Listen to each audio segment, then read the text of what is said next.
राजनीति विज्ञान की आज की क्लास में हम मैकियावेली को आधुनिक युग का जनक क्यों कहा जाता है के बारे में अध्ययन करेंगे। पिछली क्लास में हमने मैकियावेली द्वारा राजनीति का धर्म और नैतिकता से जो पृथक्करण किया था उसके बारे में अध्ययन किया था। धर्म और नैतिकता से पृथक्करण के मुख्य कारणों में राज्य को सर्वश्रेष्ठ और सर्वोपरि मानना था, यथार्थवादी दृष्टिकोण था उसका, मानव प्रकृति या मानवीय स्वभाव के बारे में जो बताया वो, और एक शक्ति के रूप में मनुष्य को अधिक महत्व दिया। साथ ही कई आलोचकों ने इसकी जो राजनीति का धर्म और नैतिकता से पृथक्करण किया इसके संबंध में आलोचना भी की, जिनमें कहा कि मैकियावेली ने अपने राजनीतिक दर्शन में धर्म और राजनीति का घोर विपरीत की वो गलत है। इनके प्रति इसका जो रवैया था वो पूर्णतः उदासीन था। यह स्पष्टवादी तो था लेकिन दूरदर्शी नहीं था।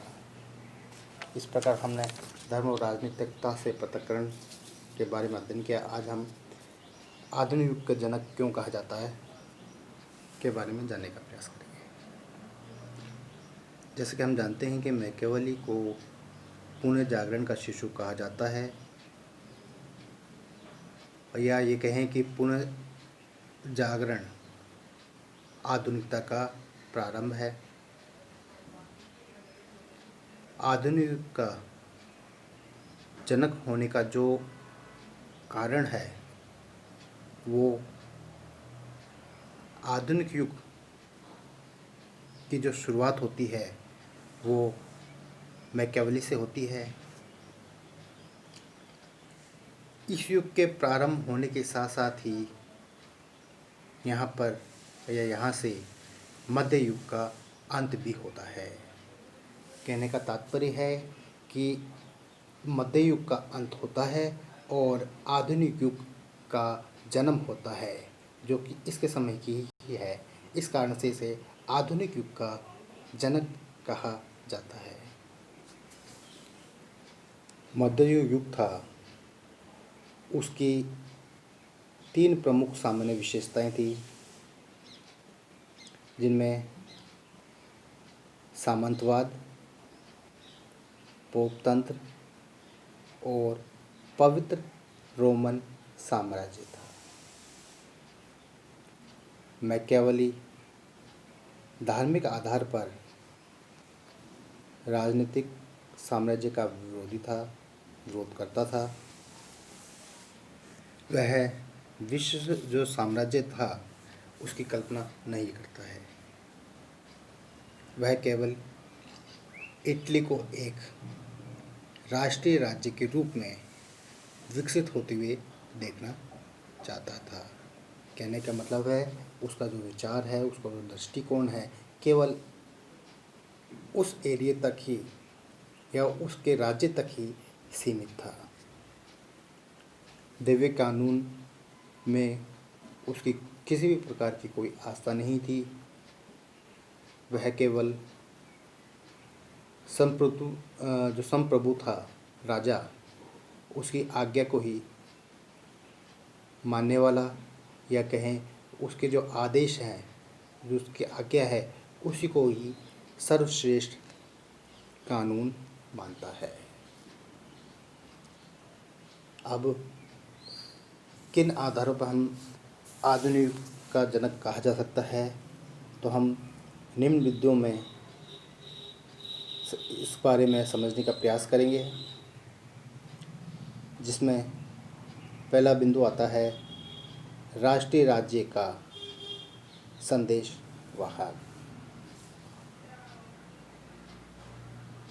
कहने का मतलब है कि जो मैकियावेली है उसे राष्ट्रीय राज्य का संदेशवाहक के रूप में माना जाता है।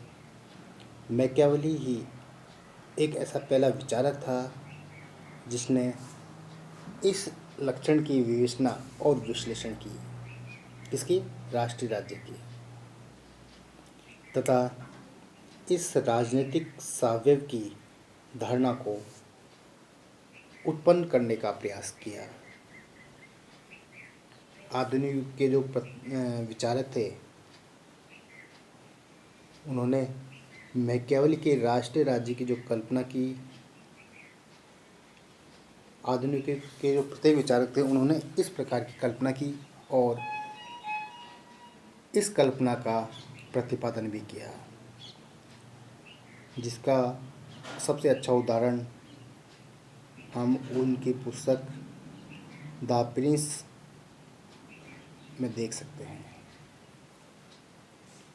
सेकंड पॉइंट आता है जो है राज्य की आधुनिक स्थिति का निरूपण। इसमें राज्य की महत्वपूर्ण स्थिति का निरूपण किया गया है। इसने राज्य की महत्वता का इस सीमा तक प्रतिपादन किया कि राज्य को एक प्रकार से साध्य ही बना दिया जाए। वह कहता है कि राज्य सर्वोपरि संस्था है, सर्वोपरि संस्था है जिसके अधीन से ही या नीचे रहकर ही हम ये सारी संस्थाएं, संगठन अपना विकास कर सकते हैं, फल फूल सकते हैं। समाज की जो अन्य संस्थाएं हैं, चाहे वो छोटी हो या बड़ी हो, राज्य के अधीन या राज्य के नीचे ही रहकर अपना विकास कर सकती है, फल फूल सकती है। अतः राज्य की जो स्थिति है, महत्वपूर्ण स्थिति का बारे में बताता है। थर्ड पॉइंट आता है जो है राज्य की संप्रभुता का पोषण। मैकियावेली राज्य की जो संप्रभुता अर्थात राज्य को सर्वोपरि मानता है, सबसे ऊपर राज्य को ही मानता है, जिसके अधीन सभी व्यक्ति और संस्थाएं रहते हैं। किसके अधीन रहते हैं? राज्य के अधीन। मैकियावेली ने व्यक्तिगत तौर पर जो संप्रभुता शब्द है इसका प्रयोग नहीं किया, लेकिन जो राज्य को सर्व संप्रभुता का पूर्ण अर्थ प्रदान करता है। कहीं पर भी इसने संप्रभुता शब्द का बात तो नहीं करता, नहीं लिखता है, नहीं इसका प्रयोग करता है, लेकिन जो इसके विचार है उनमें पूर्ण रूप से ये शब्द परिलक्षित होता है या इसका अर्थ दिखाई देता है। दूसरे शब्दों में हम कह सकते हैं कि मैकियावेली व्यावहारिक तौर पर राजनीति जो राज्य है उसकी संप्रभुता का पोषक है। इसमें जो अगला पॉइंट आता है, फोर्थ नंबर पॉइंट, वो है राज्य को धर्म व नैतिकता से अलग करना। इसके बारे में हमने पिछले टॉपिक में पढ़ा था। ये भी इसको आलिंगनजनक बनाने में महत्वपूर्ण भूमिका निभाता है। मैकियावेली ने सबसे पहले घोषणा की थी कि राजनीति का धर्म और नैतिकता से कोई संबंध नहीं है, और राजनीति में लक्ष्य को प्राप्त करने के लिए आवश्यकता के अनुसार उचित या अनुचित सभी प्रकार के साधन को अपनाने की बात करता है। साथ में राजा को सलाह भी देता है कि हर प्रकार के किसी भी कार्य में अच्छे बुरे की विचार नहीं करना चाहिए।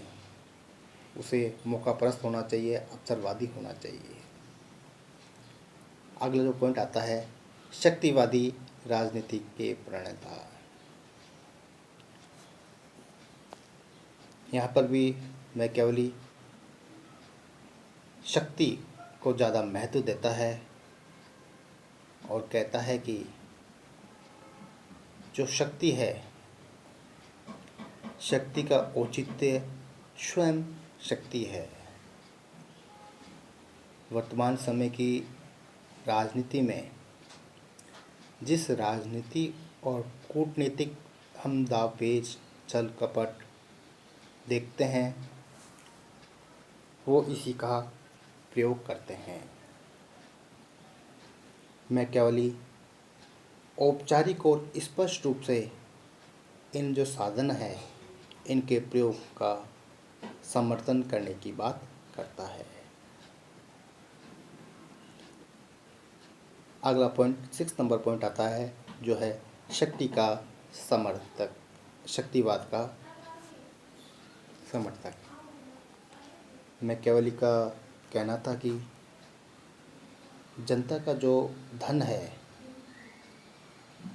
उसे राजा के द्वारा या अन्य के द्वारा किसी भी दशा में नहीं हड़पना चाहिए और व्यापार वाणिज्य का विकास करते रहना चाहिए। राज्य को स्वयं व्यापार में न पड़कर राज्य के आर्थिक क्षेत्र में हस्तक्षेप नहीं करना चाहिए। आज ये 6 पॉइंट हो गए जो आधुनिक युग के जनक की बात करते हैं। इसके पश्चात इसका अगला पार्ट हम अगली क्लास में पढ़ेंगे।